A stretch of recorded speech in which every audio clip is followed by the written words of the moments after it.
Good morning दोस्तों, मैं सुप्रिया आपका स्वागत करती हूँ आपके अपने चैनल लर्न शॉर्टकट में। दोस्तों, पिछले सेशन में हम लोगों ने समद्विबाहु त्रिभुज से रिलेटेड बेसिक कॉन्सेप्ट, ट्रिक्स और बहुत ही इम्पोर्टेंट क्वेश्चंस को देखा था, जिसका लिंक आपको ऊपर आई बटन और नीचे डिस्क्रिप्शन में मिल जाएगा। आज के इस सेशन में हम लोग समबाहु त्रिभुज से रिलेटेड बहुत सारे कॉन्सेप्ट, ट्रिक्स और इम्पोर्टेंट क्वेश्चंस को देखेंगे, इसलिए दोस्तों वीडियो के अंत तक बने रहिए। तो चलिए दोस्तों, बिना समय नष्ट किए हुए चलते हम लोग आज के अपने इस सेशन की ओर। चलिए हम लोग सबसे पहले समबाहु त्रिभुज से रिलेटेड उसके कॉन्सेप्ट्स को और कुछ फॉर्मूलाज को देख लेते हैं। देखिए दोस्तों, मान लेते हैं कि एक कोई त्रिभुज है ABC। मान लीजिए कि यहाँ एक समबाहु त्रिभुज है AB और C। ठीक है, समबाहु त्रिभुज का अर्थ हुआ वैसा त्रिभुज जिसकी तीनों भुजाएं आपस में बराबर हो, मतलब AB बराबर है BC के, बराबर है CA के। ठीक है, ऐसा त्रिभुज को हम लोग समबाहु त्रिभुज बोलेंगे। दोस्तों, आपको ये पता होगा कि किसी भी त्रिभुज के तीनों कोणों का योग 180 डिग्री होता है। समबाहु त्रिभुज के प्रत्येक कोण जो है वो 60 डिग्री के होते हैं। ये बात भी आप याद रखिएगा। ठीक है दोस्तों, आगे चलते हैं। देखिए, मान लीजिए इसकी माध्यिका खींची जाए। माध्यिका वैसा रेखा होता है दोस्तों जो कि त्रिभुज को दो बराबर भागों में डिवाइड करे, मतलब बराबर भागों में बांटे। अर्थात अगर हमने AD माध्यिका खींची है तो त्रिभुज ABD बराबर होगा त्रिभुज ADC के। ठीक है दोस्तों, और समबाहु त्रिभुज का जो है ये माध्यिका जो है ये लंबवत होता है, ये आधार जो है वो दो बराबर भागों में डिवाइड भी होता है, बराबर भागों में बंटता भी है। ठीक है दोस्तों, मान लीजिए इसकी सारी भुजाएं जो है वो A है, क्योंकि एक भुजा ये दी है तो इसकी सारी भुजाएं होगी, क्योंकि प्रत्येक भुजा बराबर है। ये A है, ये भी A होगा, तो ये पूरा भी A होगा। लेकिन जब हमने इस पे लंब डाल दिया, माध्यिका वो डाल दिया, तो ये जो है इसकी लंबाई A/2 हो जाएगी और इसकी भी 1/2 हो जाएगी। ठीक है दोस्तों, चलिए अब हम लोग देखते हैं आगे। होता है समबाहु त्रिभुज का जो क्षेत्रफल है, एरिया बराबर होता है √3/4 गुने भुजा स्क्वायर। ठीक है, इसी तरह से यदि इसकी लंब की लंबाई पूछी जाए तो लंब की लंबाई, जिसको हम लोग हाइट बोलते हैं, ऊंचाई बराबर होता है √3/2 गुने भुजा। ठीक है दोस्तों, अब देखिए, मान लेते हैं कि यह जो समबाहु त्रिभुज है इसके अंदर जो है एक अंतःवृत्त खींचा जाता है। ठीक है, तब ये अंतःवृत्त जो खींचा गया है इसकी त्रिज्या जो है, किसी भी समबाहु त्रिभुज के अंदर अंतःवृत्त खींचा जाता है तो अंतःवृत्त की त्रिज्या बराबर, अंतःवृत्त की त्रिज्या या फिर अंत त्रिज्या बराबर, त्रिज्या बराबर होता है A/2√3। उसी तरह से यदि इसके बाहर में कोई वृत्त खींचा जाए ऐसा, तो दायीं वृत्त की त्रिज्या बराबर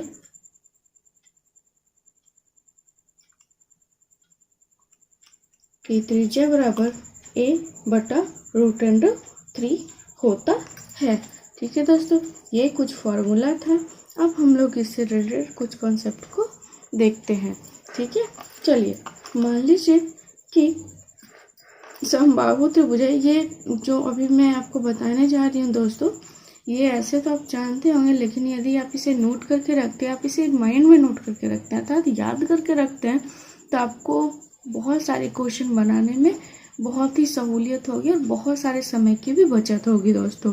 ठीक है, तो चलिए हम लोग शुरू करते हैं। मान लीजिए कि कोई एक समबाहु त्रिभुज है और इसकी भुजा क्या है, A है। तो उस कंडीशन में अभी साइड दी हुई है, तो हाइट और अर्थात ऊंचाई और एरिया क्या होगा वो देखिए। यदि साइड A है तो हाइट क्या हो जाएगा √3/2 इंटू A। उसी तरह से एरिया क्या हो जाएगा √3/4 गुने A²। ठीक है, अब देखिए, यदि साइड की लंबाई 2 सेंटीमीटर है या 2 मीटर है तो उस कंडीशन में ऊंचाई क्या हो जाएगी √3 और एरिया भी क्या हो जाएगी √3, लेकिन ये स्क्वायर यूनिट होगा। क्योंकि एरिया आपको पता है कि वो तो भुजाओं का गुना होता है, तो यह जो है स्क्वायर हो जाता है, अर्थात 3 सेंटीमीटर स्क्वायर यूनिट होगा ये। ठीक है, लेकिन उसी तरह से यदि आपको साइड का मान जो है वो 2k दिया गया है, के दोस्तों यहाँ पर एक कांस्टेंट है जिसका मान आपको बदलते रहेगा। ठीक है, तो ऐसा यदि मान लीजिए कि कोई समबाहु त्रिभुज है, उसकी भुजा की लंबाई हमें 2k दी गई है, तो उस कंडीशन में त्रिभुज का ऊंचाई बराबर √3k होगा और क्षेत्रफल बराबर √3k स्क्वायर होगा। ठीक है दोस्तों, अब चलिए हम लोग इस वाले ट्रिक को आप याद रखेंगे। ये एक तरह से फॉर्मूला ही है दोस्तों, लेकिन आप इसे ट्रिक के रूप में यूज कर सकते हैं। यदि ये आपको याद हो तो आप बहुत सारे क्वेश्चन को बिना सॉल्व किए आंसर दे सकते हैं। चलिए इस ट्रिक को अच्छे से समझने के लिए हम लोग इससे रिलेटेड 1-2 एग्जाम्पल्स देख लेते हैं। देखिए दोस्तों, जो अभी भी हम लोगों ने ट्रिक देखा है उससे रिलेटेड कुछ क्वेश्चन देखते हैं ताकि हमें वो ट्रिक अच्छे से समझ में आ सके। तो पहला क्वेश्चन देखिए, बोल रहा है यदि एक समबाहु त्रिभुज की ऊंचाई 10√3 है तो क्षेत्रफल क्या होगा। दोस्तों अभी भी हमने बताया था कि यदि कोई समबाहु त्रिभुज हो और उसका साइड जो है वो 2k है, ऊंचाई जो है √3k है, तो उसकी क्षेत्रफल जो है उसका क्षेत्रफल जो √3k स्क्वायर होगा। ठीक है, क्योंकि यह जो है ऊंचाई पर बैठ रहा है कि ऊंचाई का मान क्या है √3k। हमने आपको बताया था कि के यहाँ एक कांस्टेंट है जिसके मान जो है वो बदलते रहेंगे। ठीक है, तो उस कंडीशन में देखिए √3k का मान कितना है 10√3, अर्थात k का मान कितना हो गया 10। ठीक है, तो उस तरह से हमें क्या पूछ रहा है, एरिया निकालने बोल रहा है, तो हमें ये निकालने की भी जरूरत नहीं पड़ेगी दोस्तों। √3k स्क्वायर, k का मान 10 है तो k का स्क्वायर अर्थात √3 × 100, 100√3 इसका मान हो जाएगा। यदि ये हमें मालूम है तो हमें अलग से इसके लिए ऊंचाई निकालने की ऊंचाई से भुजा की लंबाई निकालने की ज़रूरत नहीं है, बल्कि हम लोग जो है डायरेक्ट इसका मान रख करके इसका आंसर निकाल सकते हैं। ठीक है, चलिए अब हम लोग देखते हैं दूसरा एग्जाम्पल। देखिए दोस्तों, दूसरा क्वेश्चन बोल रहा है यदि किसी समबाहु त्रिभुज का क्षेत्रफल 225√3 है तो इसका परिमाप क्या होगा। देखिए दोस्तों, अभी हमने आपको बताया था कि यह जो इसका मान है, क्षेत्रफल का मान है, ये किस पे जा रहा है, √3k स्क्वायर पे जा रहा है कि नहीं। √3k स्क्वायर का मान है 225, √3 से √3 गया, अर्थात k स्क्वायर का मान कितना होगा 225, या फिर हम लिख सकते हैं k का मान 15। ठीक है, जब k का मान 15 है तो उस कंडीशन में भुजा बराबर होता है 2k, तो क्या हो जाएगा 30। जब भुजा बराबर 30 है, आपको पता है कि समबाहु त्रिभुज में 3 भुजाएं होती हैं और प्रत्येक भुजा की लंबाई बराबर होती है, अर्थात ये भी 30, ये भी 30 और ये भी 30। तो हम लोग परिमाप बराबर लिख सकते हैं 3 गुने भुजा अर्थात 30, अर्थात 90 सेंटीमीटर जो है इस समबाहु त्रिभुज का परिमाप है। ठीक है, आपको बेसिकली दोस्तों इस ट्रिक में ये समझना है कि हमें किस चीज़ का मान दिया, जैसे हमें इसे देख के पता चल रहा है क्या जो है √3k स्क्वायर का मान दिया गया है। ठीक है, तो आपको ये पता है तो आप डायरेक्ट इसके निकाल सकते हैं। ठीक है, ना कि अलग अलग आपको इससे भुजा निकालने की ज़रूरत है, फिर जाकर आप निकाले, या फिर आपको ऊंचाई दी गई है तो उससे भुजा निकालिए, फिर जाकर क्षेत्रफल निकालिए, ऐसा करने की ज़रूरत नहीं है। ठीक है दोस्तों, तो चलिए हम लोग कुछ और कॉन्सेप्ट्स हैं उसे भी देख लेते हैं। देखिए दोस्तों, हम लोग देखते हैं अगला कॉन्सेप्ट।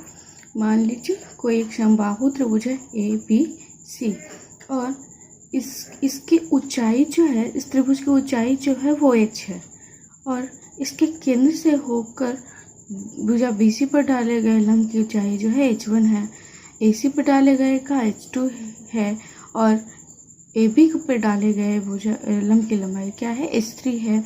तो इस कंडीशन में h बराबर h1 + h2 + h3 होगा। दोस्तों यह बहुत ही इम्पोर्टेंट, मोस्ट इम्पॉर्टेंट है, इसलिए आप इसे याद रखिए।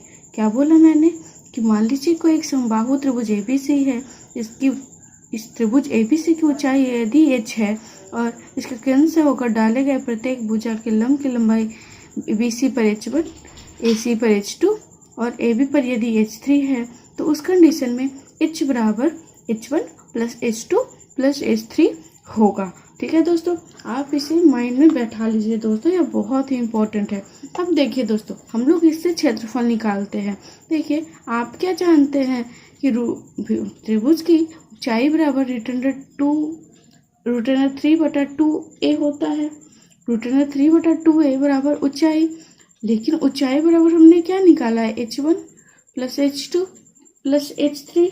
ठीक है, या फिर हम लोग लिख सकते हैं कि a बराबर 2/√3 into H1 plus H2 plus H3। अब देखिए, भुजा की लंबाई जब हमें मालूम हो गई तो हम लोग जानते हैं क्षेत्रफल बराबर एरिया बराबर √3/4 गुने भुजा स्क्वायर, अर्थात हम लोग लिख सकते हैं √3/4 गुने a² का मान रखिए तो 2√3 है, तो ये अर्थात 4/3 हो जाएगा into H1 plus H2 plus H3 का होल स्क्वायर। अब देखिए, 4 से 4 गया और √3 से 3 गया तो √3, अर्थात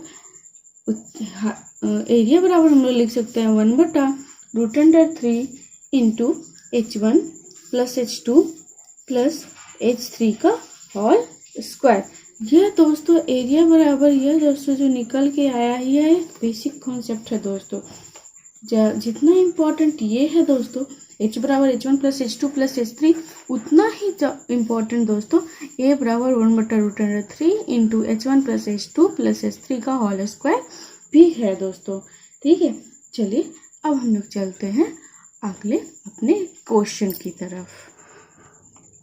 देखिए दोस्तों, अगला क्वेश्चन देखने से पहले एक और पॉइंट है दोस्तों जो आपको जानना चाहिए और आपको याद रखना चाहिए। देखिए, ये पॉइंट क्या है कि मान लीजिए कोई एक समबाहु त्रिभुज है। ठीक है, एक कोई समबाहु त्रिभुज है, क्या, ABC। ठीक है, प्रत्येक भुजा के मध्य बिंदु को मिलाते हुए एक यदि त्रिभुज बनाया जाता है तो यह त्रिभुज ऐसा होगा। यह त्रिभुज भी समबाहु त्रिभुज ही होगा दोस्तों। ठीक है, अब इसी त्रिभुज के फिर से इसके मध्य बिंदु को यदि मिलाते हुए एक त्रिभुज बनाया जाए तो यह त्रिभुज भी समबाहु त्रिभुज होगा। यदि फिर से इस छोटे वाले त्रिभुज के मध्य बिंदु को मिलाते हुए कोई त्रिभुज बनाया जाए तो यह त्रिभुज भी समबाहु त्रिभुज होगा। अर्थात इस तरह से यदि अनंत त्रिभुज बने तो प्रत्येक त्रिभुज जो है वह समबाहु त्रिभुज होगा और प्रत्येक त्रिभुज के एरिया का जो योग होगा वो इस मूल वाले त्रिभुज के एरिया का 4/3 होगा।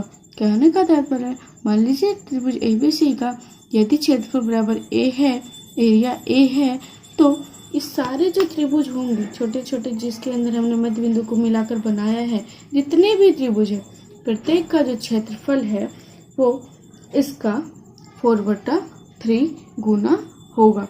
सारे त्रिभुजों के क्षेत्रफलों के योग जो है वो इस मूल वाले त्रिभुज के क्षेत्रफल का 4/3 गुना होगा। दोस्तों, यह पॉइंट भी बहुत इंपॉर्टेंट है दोस्तों और आपको याद रखना चाहिए इसे, कि आपने जिस तरह से हमने फिगर बनाकर आपको समझाया, आपने देखा होगा कि इस तरह का क्वेश्चन जो है एग्जाम में अक्सर पूछे जाते हैं। ठीक है दोस्तों, तो चलिए अब हम लोग देखते हैं अगला क्वेश्चन। देखिए दोस्तों, क्वेश्चन क्या बोल रहा है, 6 सेंटीमीटर भुजा वाले एक समबाहु त्रिभुज के कोनों को काट कर एक समषष्टभुज बनाया गया है। इस समषष्टभुज का क्षेत्रफल क्या होगा। दोस्तों, इस क्वेश्चन को सॉल्व करने के लिए सबसे पहले हम लोग एक फिगर ड्रॉ करते हैं। ठीक है, तो मान लीजिए यह कोई एक समबाहु त्रिभुज है और इसकी भुजा की लंबाई कितनी दी गई है, 6 सेंटीमीटर। ठीक है, तो बोल रहा है इसके कोनों को काट कर एक समषष्टभुज बनाया जाता है। समषष्टभुज बोल रहा है मतलब भुजा जो है सारे बराबर होंगी। मान लीजिए इस कोने को ऐसे काटा गया है, इस कोने को ऐसे काटा गया है और इस कोने को ऐसे काटा गया है। देखिए, ये भुजा बराबर होगा इसके, ये भुजा बराबर होगा इसके, सारे भुजा जो है आपस में बराबर होगा क्योंकि हमें समषष्टभुज बोल रहा है। ठीक है, अब देखिए इस पूरे की लंबाई जो है वो 6 सेंटीमीटर दिया है, तो एक इतना का लंबाई या फिर इतना का लंबाई या फिर इतना का लंबाई क्या होगा, 2 मीटर। 2 सेंटीमीटर, सॉरी सेंटीमीटर, क्योंकि ये सेंटीमीटर में दिया, ठीक है। ये बराबर है इसके, ये बराबर है इसके, ठीक है। तो ये भी तो बराबर ही होगा ना, ठीक है। अर्थात इस समषष्ठभुज का भुजा बराबर क्या हो गया, 2 सेंटीमीटर। अब हमें क्या बोल रहा है कि ये समषष्ठभुज का क्षेत्रफल क्या होगा, ठीक है। तो देखिए, समषष्ठभुज का क्षेत्रफल निकालने के लिए, इसका क्षेत्रफल निकालने के लिए हमें क्या करना पड़ेगा, इस समबाहु त्रिभुज में से यदि हम लोग इस छोटे छोटे जो है इन त्रिभुजों का क्षेत्रफल घटा दें तो हमें ये समषष्ठभुज का क्षेत्रफल मालूम हो जाएगा कि नहीं हो जाएगा, हो जाएगा। तो चलिए हम लोग निकालते हैं समषष्ठभुज का क्षेत्रफल का एरिया बराबर, हम लोग लिख सकते हैं त्रिभुज ABC का एरिया माइनस त्रिभुज, यदि हम लोग D और E ये डाल दें तो त्रिभुज ADE का क्षेत्रफल। लेकिन ये 3 त्रिभुज है ना, 3 त्रिभुज है, ये प्रत्येक की क्षेत्रफल बराबर है, अर्थात 3 × 3 ADE त्रिभुजों का क्षेत्रफल। तो चलिए हम लोग इसको निकालते हैं। त्रिभुज ABC का क्षेत्रफल क्या हो जाएगा, चूंकि ये समबाहु त्रिभुज है तो √3/4 गुने भुजा स्क्वायर, ठीक है। इसको सॉल्व कर लीजिए तो हो जाएगा क्या, माइनस। अब देखिए एक त्रिभुज का क्षेत्रफल क्या हो, चूंकि ये भी समबाहु त्रिभुज है, क्योंकि ये बराबर है इसके, ये बराबर है इसके, ठीक है। तो √3/4 गुने भुजा स्क्वायर, 4 से 4 गया, अर्थात देखिए 3 दिया 9 √3 माइनस, सॉरी 3 मैं लिखना भूल गई थी, आपको बताया था मैंने कि ऐसा 3 त्रिभुज है, 3 × 3, ठीक है। 9 √3 माइनस 3 √3, इसको जब आप घटाइएगा तो 6 √3, अर्थात यह जो समषष्ठभुज बन रहा है इसका क्षेत्रफल कितना है, 6 √3, ठीक है। दोस्तों समषष्ठभुज से रिलेटेड एक पॉइंट है तो वो भी आपको जानना चाहिए। बोलता है क्या, यदि कोई समबाहु त्रिभुज है तो इसके प्रत्येक कोण को काट के यदि समषष्ठभुज बनाया जा रहा है तो इसका जो क्षेत्रफल होगा, इस समबाहु त्रिभुज का क्षेत्रफल और इस समषष्ठभुज का क्षेत्रफल का जो अनुपात होगा वो 2:3 होगा, सॉरी 2:3 होगा, 2:3 होगा, ठीक है। अब देखिए हम लोग इस पर सॉल्व करके भी देख लेते हैं। आपने देखा कि हमने त्रिभुज ABC का क्षेत्रफल कितना निकाला था, 9 √3, ठीक है। और हमसे क्या पूछा जा रहा था,